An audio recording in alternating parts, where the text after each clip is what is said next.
Welcome back to my kitchen আহারে বাহারে। আজকে আমরা বানাবো হচ্ছে বাসন্তী পোলাও। তার জন্য আমরা এই যে বাটিটা আছে, আমাদের যতটুকু প্রয়োজন আর কি, এই বাটির মাপে আমি এখানে 2 বাটি গোবিন্দভোগ চাল ধুয়ে একটু ড্রাই করে নিয়েছি। মানে ধুয়ে রেখে দিয়েছি, তো ড্রাই হয়ে গেছে আর কি হাওয়াতে। তো এর মধ্যে আমরা প্রথমে কি করব, একটুখানি কালারের জন্য হলুদ মিশিয়ে নেব। ঠিক আছে, যেহেতু অনেকক্ষণ ধুয়ে রাখা আছে সেজন্য ড্রাই হয়ে গেছে, তো এটা আমরা একটুখানি মিশিয়ে নিই। একটু মেশানো হয়ে গেলে তারপরে এর মধ্যে সামান্য ঘি দেব। মানে আমি এইভাবে প্রসেসে করি, গন্ধটা ভালো হয়। আর প্লাস হচ্ছে ঘিয়ের সাথে চালগুলোকে মিক্স করে নিলে বেশ ঝরঝরে হয়, সেই কারণে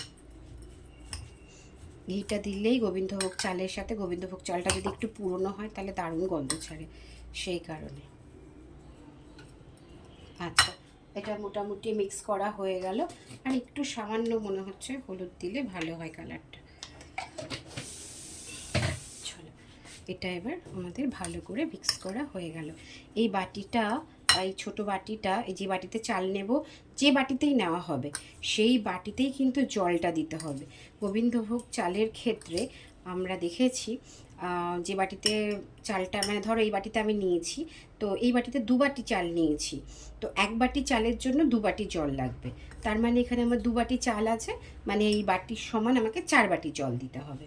ঠিক আছে, চলো এদিকে কড়াইটা আমার গরম হয়ে গেছে। কড়াইয়ের মধ্যে আমরা প্রথমে সাদা তেল দেব।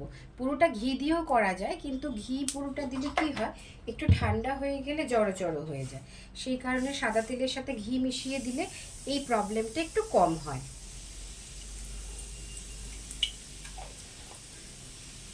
তো এবার আমরা এটাকে দিয়ে দিলাম।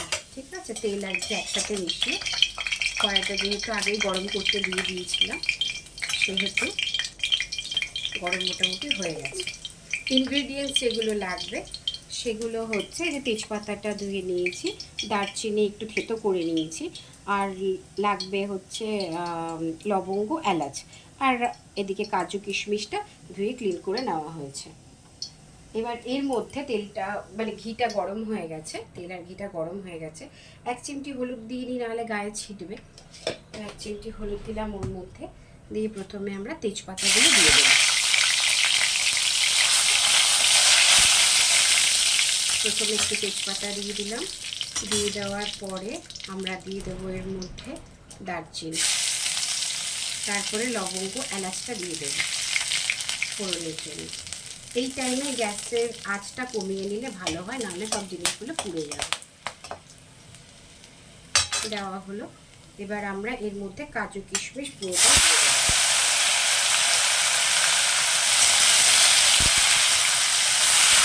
কাজু কিশমিশটা হালকা করে ভেজে নেব।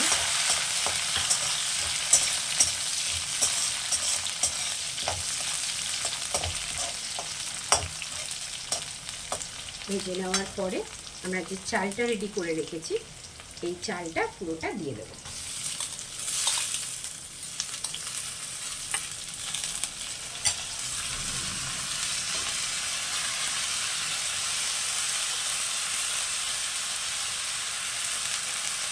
চালটা দেওয়া হয়ে গেল। চালটা দেওয়া হলে চালের সাথে কাজু কিশমিশটাকে ভালো করে ভেজে নিই।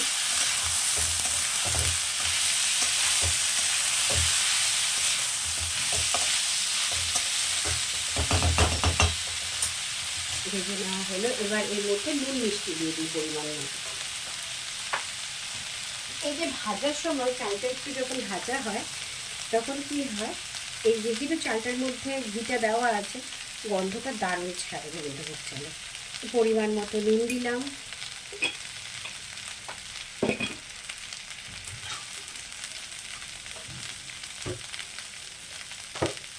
পরিমাণ মতো চিনি দেব। আমাদের বাড়িতে যেহেতু কেউ খুব একটা চিনি খায় না, তাই মাত্র 2 বাটি চালে আমি 2 চামচ চিনি দিলাম।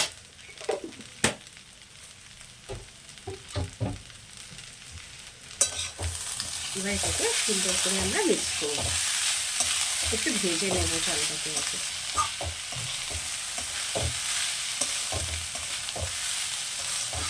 একটু জাস্ট ভাজাটা হোক। খুব সুন্দর করে ভাজা হয়ে গেছে চালগুলো, এবং নুন মিষ্টি যা দিয়েছি সব সুন্দর করে মিক্স করে দিয়েছি। দেওয়ার পরে এবার আমরা এটার মধ্যে জল দেব পরিমাণ মতো। পরিমাণ মানে এই যে বাটিটা রাখা হয়েছে, এই বাটিটায় আমাদের 4 বাটি জল লাগবে, যেহেতু 2 বাটি চাল আছে। তো এবার আমরা জলটা ঢেলে দিই।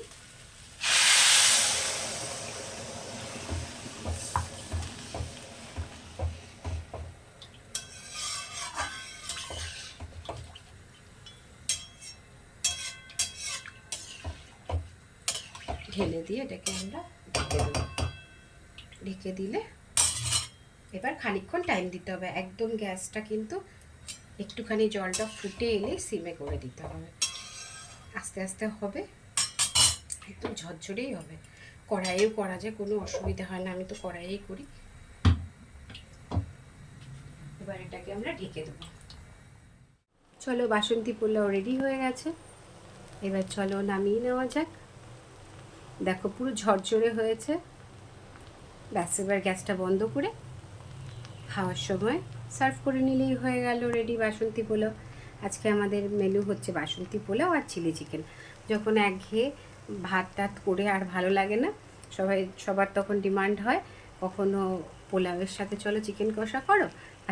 আজকে তো মঙ্গলবার, সেই কারণে পনির করা হয়েছে। কমপ্লিট হয়ে গেছে পোলাওটা। এবার আমি সার্ভ করে দিয়েছি দুপুরে লাঞ্চের জন্য। আজকে আমাদের মেনু হচ্ছে বাসন্তী পোলাও আর চিলি পনির, আর তার সাথে তো আছে স্যালাড। আজকে পনিরটা আর শেয়ার করতে পারলাম না, কারণ ভিডিও করা হয়নি। সেই জন্য অন্য একদিন পনিরটা শেয়ার করব একদম ঘরোয়া উপায়ে, সহজ পদ্ধতিতে। যদি আমার চ্যানেল ভালো লাগে তাহলে অবশ্যই লাইক, শেয়ার অ্যান্ড সাবস্ক্রাইব করতে থেকো। বেশ কিছুদিন পরে ভিডিও দিলাম, তাই জন্য কিন্তু আমায় ভুলে যেও না। অবশ্যই আমার ভিডিও দেখো, এবং যদি পছন্দ হয় ঘরোয়া উপায়ে সহজ পদ্ধতিতে আহারে বাহারে, তাহলে অবশ্যই লাইক, শেয়ার অ্যান্ড সাবস্ক্রাইব করো। Thanks for watching, tata.